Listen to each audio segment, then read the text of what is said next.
Okay, nature of bonding. Sodium, potassium, rubidium, and cesium. Sodium ion have the small size, and size that increases sodium to cesium.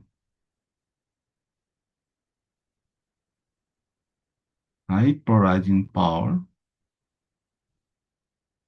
low polarizing power from sodium to cesium. So sodium favors electrovalence and forms ionic form, that is the ionic compounds. Small size, high polarizing power favors covalency.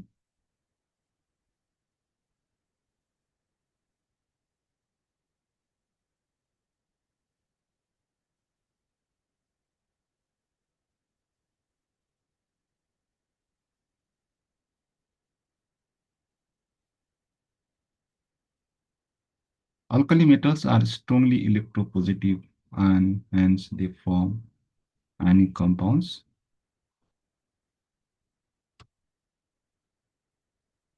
However, lithium forms predominantly covalent compounds because lithium has very small size. So according to Fazan's rule, small cation have polarizing power leads to the formation of covalent bonds, covalent compounds.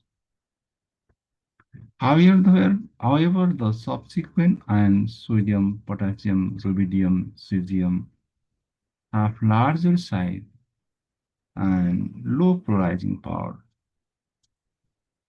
Hence, these elements form predominantly ionic compounds.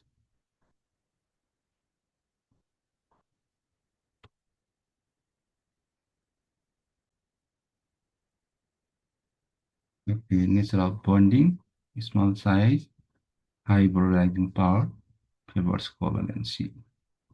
In the alkali metals, the smallest size have the lithium at the small size. So lithium has high polarizing power and lithium forms covalency, but the sodium, potassium, rubidium, cesium have the larger size. So it has the low polarizing power from sodium to cesium and favors electrovalence and forms ionic form, that is the ionic compounds.